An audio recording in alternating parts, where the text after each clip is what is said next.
Yeah. How many hours do you think you've got on World of Warcraft? Oh man, I don't even want to think about it. I feel really bad. DS copy of The World Ends With You. This is insane. There it is. What a sound. I told you I'm a gamer. Ugh.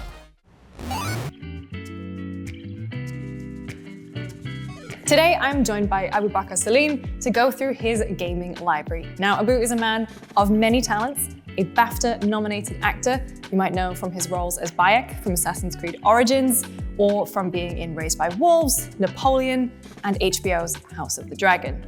He's also founder and creative director at Surgeon Studios, which is releasing Tales of Kenzera, WoW, a game that is very close to his heart. Today, we're gonna go through Abu's gaming library to talk about the games that have left the biggest impact on him. Thank you so much for joining me.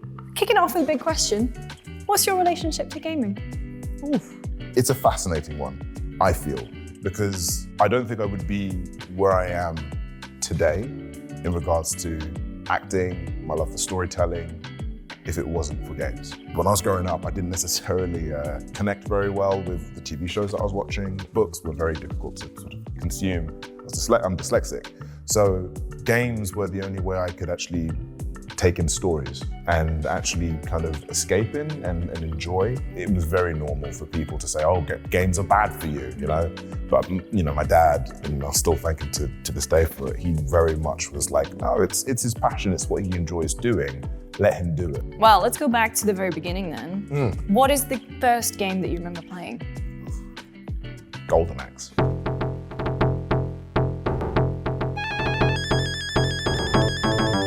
I want you to take me through your memories of playing Golden Axe for the first time, of seeing that Sega logo, for example. It's beautiful. Look at this! You know what? It's funny, man. I remember playing this for the first time and being like, oh my God, yeah, I remember the characters. This was always my guy. Oh, the little green man. The little green man. So how did you get this game? You know, we bought a Mega Drive and essentially we were like, okay, cool. You know, let's get a couple of games, and Golden Axe, I remember, was one of them.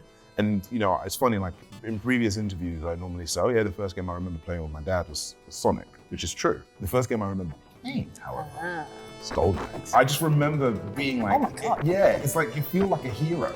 The story was there, but I don't think it really connected with me at the time. I just remember thinking, oh yeah, I'm a cool guy, you know, with an axe, and I'm fighting all these really cool enemies. And it was something that I would either play with my friends or, oh man. That little treasure goblin. And you know what's funny is, like, again, a lot of this stuff, now looking back at it, it really reminds me of the games that I play now, like with Diablo or even like Elden Ring, where you're hitting all these like small enemies to give you some really cool stuff. It's amazing. When was the last time you played this? Because you're remembering all the controls kind of perfectly. Listen, man, I told you I'm a gamer. The last time I played this, honestly, was on the Mega Drive. Oh my God. Yeah. Oh my God, these guys are powerful. But I wouldn't necessarily say like, oh, look at this, look at this. There's something really magical about this because there's a real simplicity to this. Sworn enemy is in his castle. Yeah, go get him. And this is why I think it really kind of had this impact on me. Like, this is a world that I can just kind of lose myself into, because there was none of this sort of like, there wasn't social media didn't exist back then. But like, it just genuinely felt really honest and true. It was like, you know, it's me in this moment here. In the same way that I think a lot of people would feel when reading a book, or, you know, or even enjoying a film to a degree. I was connected to something just different, you know? It's so weird, I haven't actually played this. I'm amazed that you haven't played this. For years, man. Because you're immediately like, you're booting people off, you're pulling off spells, like you're doing the whole thing. It's so funny, like when you saw like that first game, it's like— It sticks. Yeah. It really sticks. And I didn't even complete this game. Like, I don't even know like any of the characters or where it is. What happens to Death Adder? I don't know. But like, there was just something about this game that really stuck with me. So after Golden Axe, what was your gaming journey like? Oof. I started with the Mega Drive and sort of, you know, kind of explored that. Went on to, I think it was the 64, and playing, you know, Ocarina of Time, GoldenEye, all those kind of cool games. The classics. The classics, and it gets a bit muddy, but I do remember there was one moment, and I do remember this very clearly. There was a PC gaming area and element, right? The big one was Red Alert, and you know, playing Red Alert and the Command and Conquer, you know, sort of series. Then I went into online gaming. I was gonna say, tell me about your relationship with this one. God. You know what, right? Oh, look at the box. I never knew what it was. I had no idea that it was going to be this huge online game. Did you have good internet at the time? No. Because I didn't. Who had good internet? That's the thing. That's the one reason why I didn't get into World of Warcraft. Because I had 12 hours of internet for a month. Oh my God. I do that a day now. So this is it, right? Yeah. So I'm like, I don't know what like brought me to this. But I remember picking up the box and then there was the opening of this and being like, yo, this is real. Like, this is crazy. And I'm like, connect and get, what is this? My first character was the human paladin because it looked cool and it sounded cool, right? Funnily enough, you know, my gamer ID or like my gamer tag started here. What is it? It's Dark Paladin 777. Oh, nice. Right? Now I'm going by Absy Babsy. Yeah. It's like, oh, you gotta keep it to your name because you know you're an actor or whatever. But like, I'm like, no, my true my true person is Dark Paladin 777, and that's where it started. You know? In Azeroth. Yeah, in Azeroth. And I just remember falling in love with this game, entering Stormwind for the first time, and like I lost so many hours to this game. And I remember when I did it and bought the game, then learned that, oh, you have to pay a monthly fee, and having that conversation with my dad. I think my dad was like, of the mentality, obviously, like, I've just bought you a game and now I have to pay more money. Like, where is the logic in it? Like, don't understand what I paid for. Buy? Yeah. But it's weird to even say, like, yeah, now I'm technically in this game. I was gonna ask you, you've been to BlizzCon, you're in voice a character in World of Warcraft. In the World of Warcraft, I'm in it. Get easy now, princess. Hey, we best be taking this slow. I need to scout the area and come up with a plan. That's what's so surreal, I've had moments like that, right, with this, Assassin's Creed, but I think, you know what, there's something really beautiful about seeing people who love something dearly and it's a passion, and actually witnessing that and being in that kind of space and presence. It's really inspiring. And I think like that's actually really what kind of inspired me to even start a studio, because I remember when being at, doing Assassin's Creed and seeing people at Ubisoft working on it and seeing there was some really passionate game developers who really loved games. It's a medium to be shared. And I think that's what's really powerful about it. I remember as a kid as well being like, when I can move out and finish at school, this was like one of the things I remember saying, like, the one thing I'm gonna definitely do is like buy a PC. I'm just gonna play this whenever I want. Mom won't tell me when to stop. Yeah. If you had to put a number on it, how many hours do you think you've got on World of Warcraft? Oh man, I don't even want to think about it. Thousands? Easily. Easily. Yeah. I remember when Wrath of the Lich King was announced, it came out, and I was like, this is it. Like, I've always wanted to fight Arthas. Like, I've always wanted to get in there. Like, it was my thing. Like, this was my calling. There's a reason why I'm a paladin. And I was like, this is my moment. Like, I can do a Death Knight. I knew I didn't do it, but I will one day. You can go. Yeah, you got time now. Yeah, I got time now. Obviously, so much time. So much time. I'll go do it from the beginning. A baby and life. Don't matter.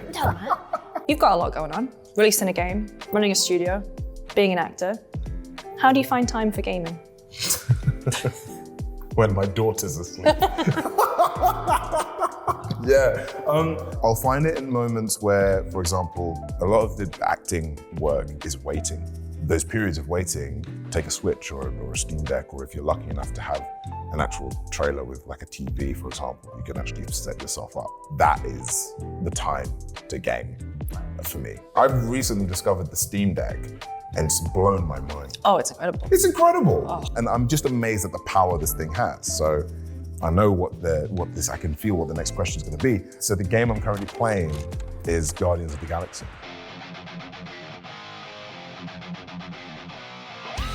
I'm playing it on the Steam Deck. Are you actually? I'm playing it on the Steam Deck. The writing is phenomenal. Like, it's so good. Acting is great. Like, the gameplay is really cool. You feel like a Guardian. The idea of being able to feel like the character that you're playing into that player fantasy, they smash it here. This came out when there was Marvel fatigue. Yeah. And which is such a shame because it's a fantastic game. Yeah. It truly is. Like, if this came out like a few years back, like a few years before, like I think Endgame time. Oh, it would have crushed. you know, we're in a time now where there is just so many games out there, so much content. It's different to the golden axe kind of phases, right? But at the same time, this is a testament to the fact that even if you still, you know, if you make a good game and it doesn't necessarily do well in the time, it will always live and survive. Like, I do genuinely believe that there's going to be a resurgence of this. People are going to discover this, it's in their backlog somewhere, or word of mouth is going to go. Maybe even after this video, for example, like someone's going to be like, I'm going to try Guardians again and fall in love and then send it to someone else. And I think like that's important. What's the game that you come back to? What's your, like, that comfort game for you? The world ends with you.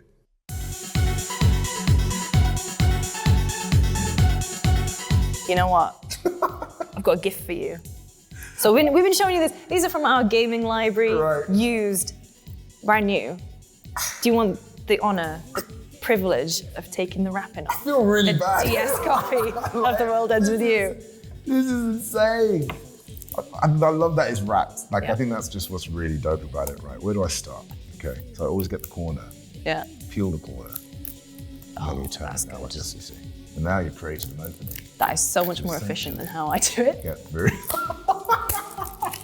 So you've been playing this recently? Recently. God, I haven't even held a DS in maybe 10 years. I've got my 3DS at my mum's. It's one of those ones I remember with that whole touch screen and whatnot. It's Do like, it. yeah. Hang on. Turn it on. Yeah, turn it on. Get that. Ding. Man, okay. God, look at this. I had the big chunky one. I've still got the big gray Oh, yeah. chunky one. So this is like, this is The light? Yeah. There it What a is. sound.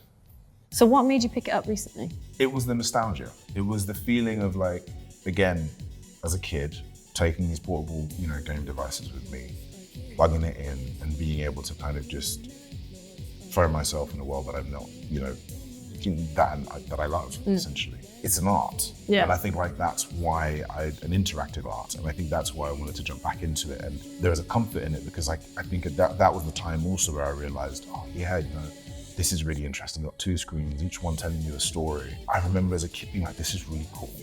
Yeah. It's again, as I say, a game that I never really completed, but I want to complete it slowly and over time because again, there's just so much from it that I feel like I'm gaining from it, especially as a developer now. Yeah. Like, I don't know what it is. I think there's just a magic to it that feels like, yeah, I can just park myself in the corner of my sofa and just turn on my DS and just play it. Yeah. Well, you said earlier, you know, we mentioned Kingdom Hearts as well, because that's kind of my game, my version of that game. So we also have a copy of OG Kingdom Hearts for the PlayStation 2.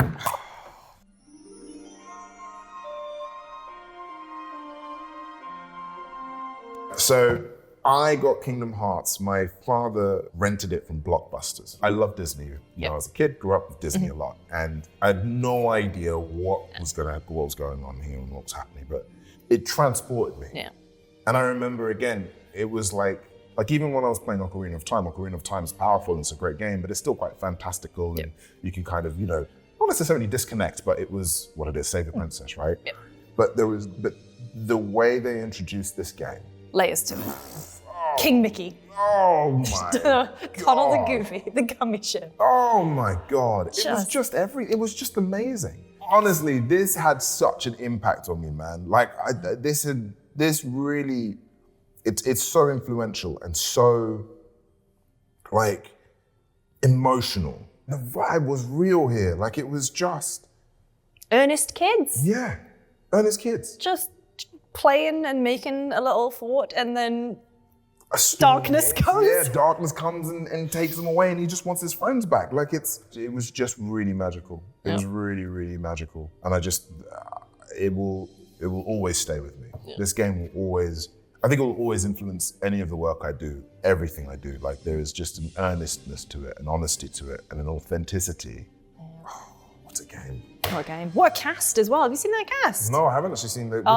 David Boreanaz, you know, plays Sephiroth. Who? Lance Bass. Get out! Yeah, Lance Bass. Oh, man, I really miss manuals, man. Yeah, me too. Big question. What's your favorite game of all time? Golden Sun. No hesitation. No.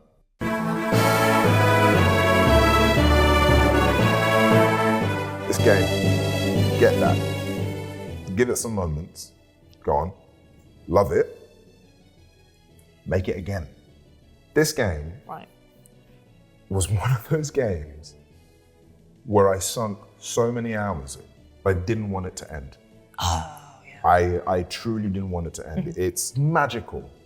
And I think there's something about handheld that for me just really, it has a special place in my heart, because traveling with this and playing this and the music and the puzzles, it was even like combat almost acted as a puzzle as well, and how to defeat an enemy and what, was super effective and whatnot. And even like the last boss being like this absolute like sponge, but it felt great because it felt epic and it felt long and like kind of a bit like, in the way that Final Fantasy does with their bosses, Yeah. It pushed me to the next level of storytelling in regards to telling stories.